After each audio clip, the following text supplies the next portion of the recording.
what is the International Blue Crescent's team on the ground saying about the scale of needs and those affected by the earthquake? First of all, we need to cover those people. We need to shelter those people who are in the streets. Tens of thousands of people are in the streets.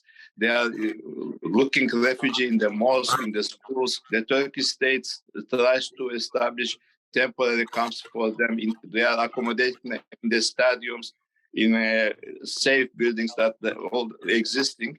But despite that, it's not enough. So we need to move very fast to provide them shelter, like small tent camps, prefabricated camps.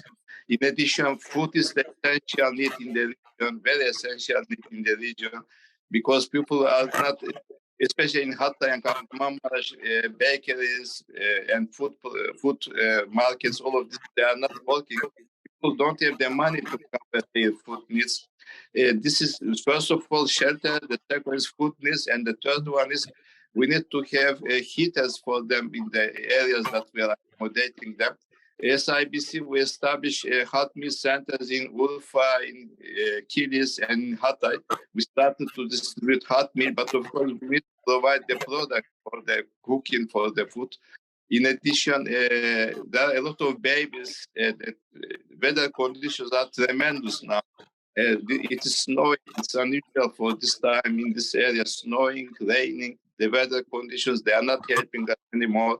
In addition, people in the street, they are looking vehemently for safety also, especially there are a lot of news about babies, unaccompanied babies. They are protecting them, taking them to the state centers. This is a chaos for the people. It's a chaos. Yes, yes. Now, International Blue Crescent has had a presence in southern Turkey. We know in Kilis, but you have offices in Gaziantep as well. Just tell us a bit about your presence in the region. Yeah, not only in Kilis, we have office in Şanlıurfa, we have an office in Hatay, and office, of course, the center is in Gaziantep.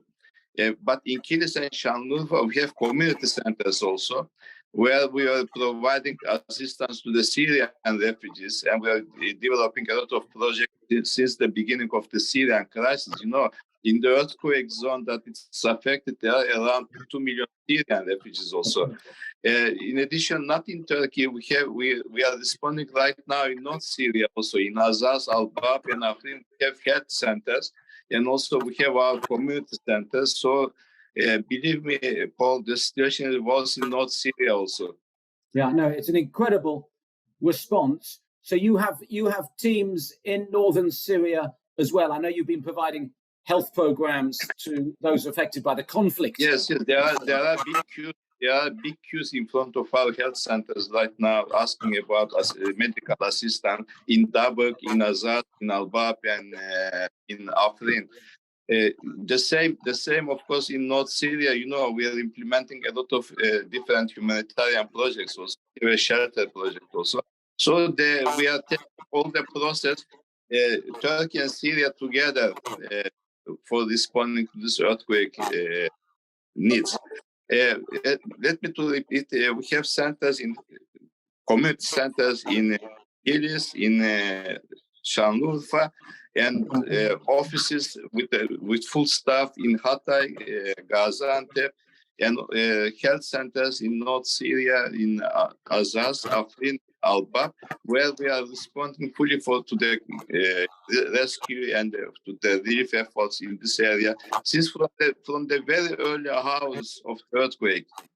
No. I noticed, Muzaffer, you sent me a message at 3:20 a.m. on Monday morning, literally hours after the earthquake. And I'm obviously, World Jewish Relief, delighted to be able to respond very quickly to the work of the International Blue Crescent. Just tell me a little bit about how you think World Jewish Relief can best help you. We were working with Jewish Relief on the Syrian and Afghan refugees programs here in Turkey, and it was very huge contribution to our efforts to cover their needs as humanitarian needs, integration, and employment needs here in Turkey.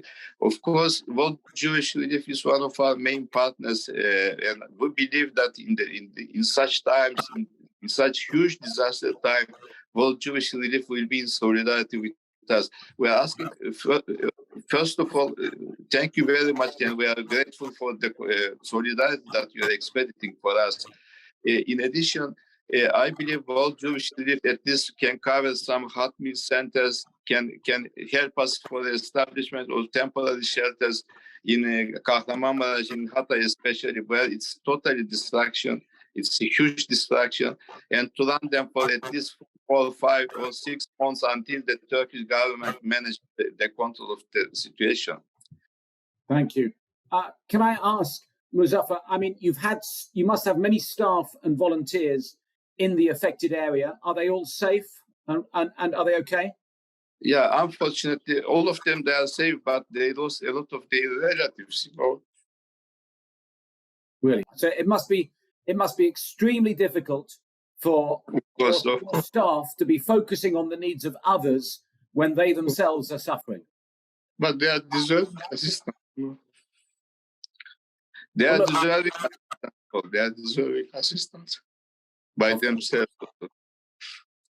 Well, listen, Muzaffer, I just wanted to say that World Jewish Relief remains very committed to helping the International Blue Crescent in responding to the needs of victims of this earthquake, both in southern Turkey and through your good offices in non-government controlled parts of Syria. And we hope that in the days, weeks and months ahead, we can continue to support you as best we can to expand the scale of your response. Thank you. We will be very grateful for that, Paul, especially on behalf of my Turkish nation and on behalf of IPC. Thank you very much.